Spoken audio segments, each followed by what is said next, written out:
Hello दोस्तों, सभी देशवासियों को जीत ईस्ट इन इंडिया की ओर से सरदार वल्लभ भाई पटेल जी की 149वीं जयंती की हार्दिक शुभकामना।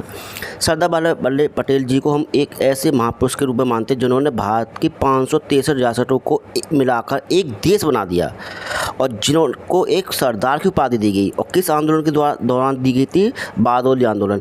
तो इस टॉपिक में सरदार वल्लभ भाई पटेल संबंधित कुछ मैंने महत्वपूर्ण जानकारी ली है और सरदार वल्लभ भाई पटेल जी का जो महत्वपूर्ण आंदोलन था बारदोली आंदोलन, पूरा बारदोली आंदोलन जिसे हम कह सकते हैं किसान आंदोलन, इस टॉपिक से लिया है। तो इस वीडियो को स्किप ना करें, ध्यान से देखा समझें। वीडियो लंबी नहीं है लेकिन महत्वपूर्ण क्वेश्चन है।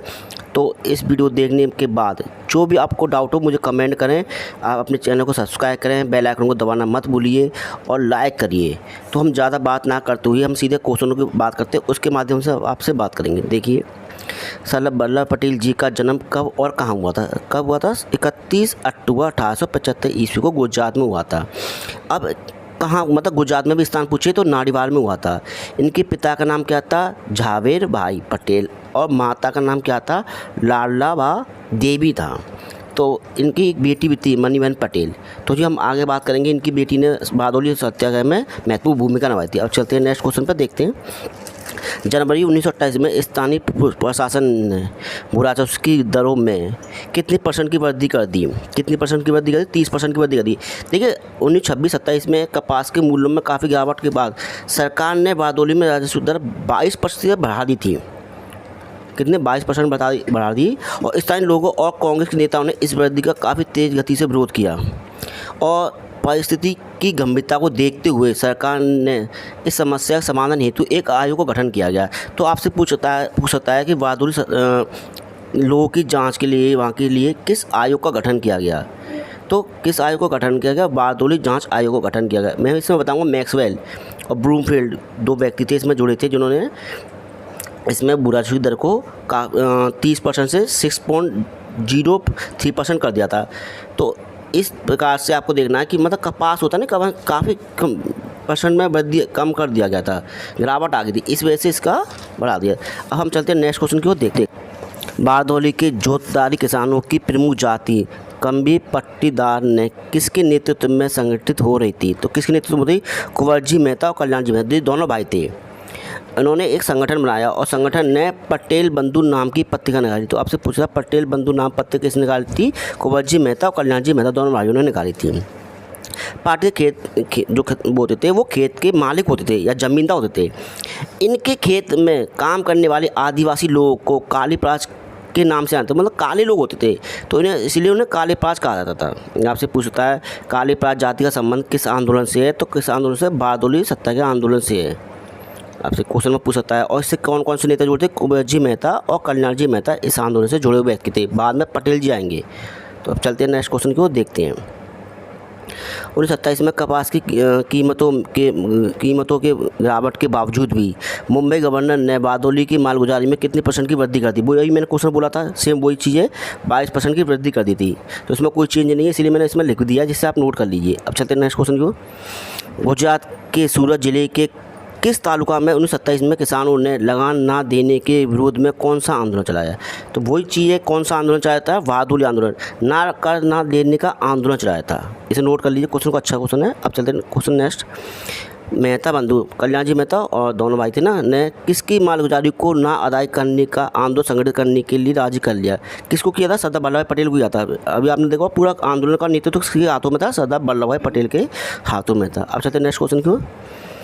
सरकार ने पूरे तालुका को कितने शिविरों में विभाजित कर दिया? प्रति में एक अनुभवी नेता तैनात किया गया। आपसे पूछा था पूरे तालुका को कितने शिविरों में विभाजित किया? 13 शिविरों में विभाजित किया था। इस चीज़ को नोट कर लिए, कितने? 13 शिविरों में विभाजित किया था। अब हम चले नेक्स्ट क्वेश्चन की ओर, देखते हैं। नरहरि पारिक और जुगत राम दवे ने किस बंधु मजदूरों द्वारा होने वाली आदिवासियों के शोषण की जांच की? हालीपति वो बंधुआ मजदूर कहते हैं, जिसे हालीपति कहते हैं, उसकी जांच की थी नरहरि पारिक। इसका नाम याद है, नरहरि पारिक, इसको नोट कर लीजिए। अब चलते हैं नेक्स्ट क्वेश्चन को, देखते हैं। मुंबई की काउंसिलिंग में इंडियन मर्चेंट चैम्बर के किस प्रतिनिधि ने जुलाई में बम्बई के व्यापारियों द्वारा मध्यस्थता के प्रयास असफल होने के कारण त्यागपत्र दे दिया? लालजी नारायण जी ने। इस नोट कर लीजिए, ये बहुत इंपॉर्टेंट क्वेश्चन है, क्योंकि इस तरह जो सत्याग्रह की शुरुआत हुई थी और आयोग ने अपनी रिपोर्ट प्रस्तुत की थी, उसमें बुराजी दरों में कोई कमी नहीं की। तो इन्हें लगातार ये अन्यायपूर्ण कार्य है, इसीलिए उन्होंने अपने पद से त्यागपत्र दे दिया। किसने? लालजी नारायण जी ने। अब चलते नेक्स्ट क्वेश्चन को देखते हैं। बारदोली आंदोलन के विरोध में किसने मुंबई विधानसभा परिषद की सदस्यता से त्यागपत्र दे दिया था? अभी मैंने आपको बताया था वो किसने मध्यस्थाई कारण, किसने? के.एम. मुंशी तथा लालजी नारायण जी, 2 व्यक्ति हैं। मैंने लालजी नारायण जी बताया था आपको और के.एम. मुंशी, इन दोनों को नाम नोट कर लीजिए, ऐसे क्वेश्चन पूछे जाते हैं एग्जाम में। अब चलते नेक्स्ट क्वेश्चन को देखते हैं। कुंवर जी मेहता और केशव जी गणेश जी ने शिक्षित लोगों का कौन सा सम्मेलन आयोजित किया था? कौन सा? 1927 में कालीपार। ये 1922 से चला था सम्मेलन। इस समय से शुरुआत 1922 से हुई और हर साल होता था। 1927 के सम्मेलन की अध्यक्षता गांधी जी के नेतृत्व में 1927 में, याद रखना। मई 1927 में कालीपार के आदिवासी लोगों को रानी पराज नाम किसने दिया? आपसे पूछता है कालीपार के लोगों को रानी पराज का नाम किसने दिया? गांधी जी ने दिया था। इसको नोट करना, ये कई बार एग्जाम पूछता है। कालीपार के लोगों को रानी पराज का नाम किसने? गांधी ने। कालीपार के लोगों या आदिवासी का लोगों के देवता कौन थे? ये क्वेश्चन पूछा है। सिलिया और सिमलिया आदिवासी के लोगों के देवता थे। अब चलते हैं नेक्स्ट क्वेश्चन को देखते हैं। बहादुर सत्याग्रह का नेतृत्व सरदार वल्लभ भाई पटेल जी ने कब किया था? तो पहले कल्याण जी कुंवर जी मेहता कई लोगों ने किया था और 4 फरवरी 1928 को सरदार वल्लभ भाई पटेल ने इसका नेतृत्व संभाला था। अब चलते हैं नेक्स्ट क्वेश्चन को देखते हैं। अगस्त 1928 तक पूरे क्षेत्र में आंदोलन पूर्ण रूप से सक्रिय होने पर गांधी जी बारदोली कब पहुंचे? 2 अगस्त 1928 में। क्यों पहुंचे थे? क्योंकि पटेल जी की गिरफ्तारी को देखते हुए गांधी जी बारदोली पहुंचे, क्योंकि उन्हें लगातार महसूस हो रहा था कि अब सरदार वल्लभ पटेल की गिरफ्तारी होने पर यह ना हो कि आंदोलन कमज़ोर पड़ जाए, इसीलिए गांधी जी वहाँ पहुँचे। गांधी जी ने इसका नेतृत्व संभाला। अब चलते हैं नेक्स्ट क्वेश्चन की ओर देखते हैं। गांधी जी ने कालीपार के लोगों को क्या कहकर संबोधित किया? मैंने अभी बताया था कालीपार के लोगों को क्या कहकर सर? रानी पराज। ये अब मैंने आपको इसलिए बताया, क्वेश्चन के माध्यम से आप नोट कर लोगे और मैं बता चुका हूँ। बहादुर सत्याग्रह में कर ना देने की अपील किसने की थी? किसने की थी? गांधी ने। बहादुर सत्याग्रह में कर ना देने की अपील किसने? गांधी जी ने की थी लोगों से। और चलते नेक्स्ट क्वेश्चन देखते हैं। बारदोली में बढ़ते हुए भूराजस्व की जाँच के लिए किसकी अध्यक्षता में एक आयोग गठा? मैक्सवेल और ब्रूमफील्ड। मैंने बताया था मैक्सवेल और ब्रूमफील्ड, इनको नाम नोट कर लीजिए।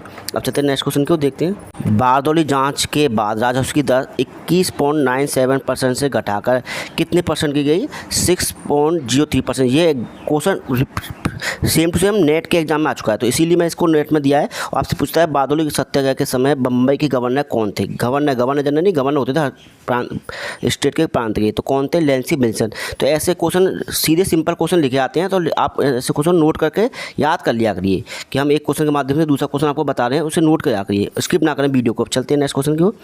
कब सरदार वल्लभ पटेल जी को आंदोलन के दौरान महिलाओं ने सरदार की उपाधि से भूषित किया? फरवरी 1928 को। गांधी जी के कहने पर किया था। अब आपसे पूछता है कि बहादुर सत्याग्रह में भाग लेने वाली प्रमुख महिलाओं के नाम बताइए। एक एग्जाम में आता था कस्तूरबा बाई, मीठू बहन, मनी बहन पटेल, सरदार भाई पटेल की पुत्री थी मनी बहन पटेल, इसको नोट कर लीजिए। शारदा बहन शाह हैं मेहता और भक्तिबा, ये प्रमुख महिला, इनको नोट कर लीजिए। अब चलते हैं नेक्स्ट क्वेश्चन को। सरदार वल्लभ पटेल को सरदार की उपाधि किसके द्वारा दी गई? मैंने अभी बताया था महिलाओं के द्वारा दी गई थी, है ना। और कब आपसे पूछा डेट और किसके कहने पर दी गई? गांधी जी के कहने पर दी गई। लिखने से आप क्या कर लेते हो? लिख लेते हो, इसलिए मैंने लिख दिया है। अब हम चलते हैं नेक्स्ट क्वेश्चन को देखते हैं। सरदार वल्लभ पटेल कब से कब तक अहमदाबाद नगर निगम अध्यक्ष रहे थे? आप 1924 से लेकर 1928 तक। इस क्वेश्चन को कई बार एग्जाम पूछा, इसलिए मैंने लिखा है। अब चलते हैं नेक्स्ट क्वेश्चन को देख लीजिए। सरदार भाई पटेल ने कांग्रेस के किस अधिवेशन की अध्यक्षता की थी? 1931 के कांग्रेस के अधिवेशन की अध्यक्षता की थी। इसमें मौलिक अधिकारों का प्रस्ताव रखा गया था और गांधी समझौते का अनुमोदन इसी अधिवेशन में किया गया था। जो गांधी 5 मार्च 1931 गांधी में समझौता हुआ था इसी कांग्रेस के अधिवेशन में, और ये 31 में हुआ था, मार्च में शुरू में। तो अब चलते हैं नेक्स्ट क्वेश्चन को देखिए। भारत में हैदराबाद के विलय के समय हैदराबाद के निजाम कौन थे? उस्मान अली खां या आसफ जहां सत्तम? इसको याद है, आसफ जहां, है ना। सत्तम पूछे उस्मान अली।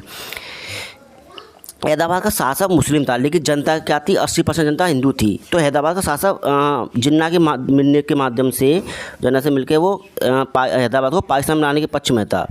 इसीलिए वहाँ की सेना ने जो राजा के विरोध में उन्होंने आंदोलन कर दिया था या युद्ध कर दिया 13 सितंबर 1948 को।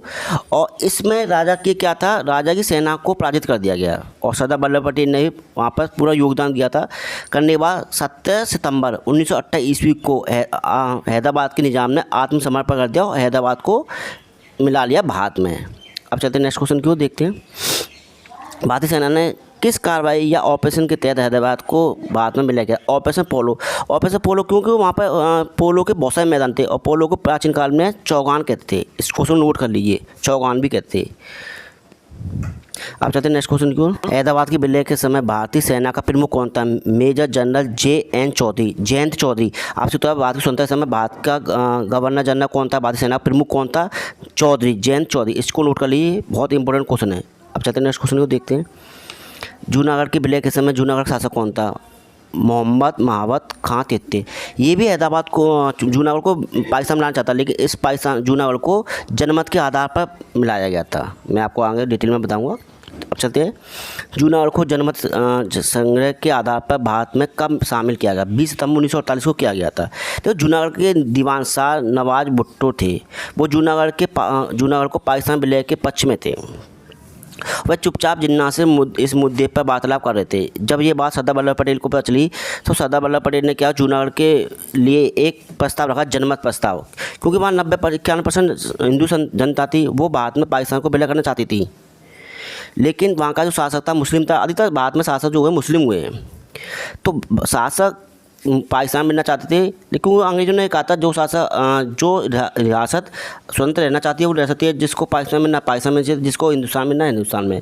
लेकिन सरदार वल्लभ पटेल की नीतियों के माध्यम से एक जनमत के आधार पर किसी को ज़बरदस्ती, मतलब युद्ध के माध्यम से, हर नीतियों के माध्यम से सरदार वल्लभ पटेल को ने जो भारत में विलय किया, 563 रियासतों को मिलाया, वो एक अपने आप में बहुत बड़ा महत्व। इसीलिए भारत को, सरदार वल्लभ पटेल को भारत का बिस्मार्क कहते हैं और उन्हें भारत का लौह पुरुष भी कहते हैं।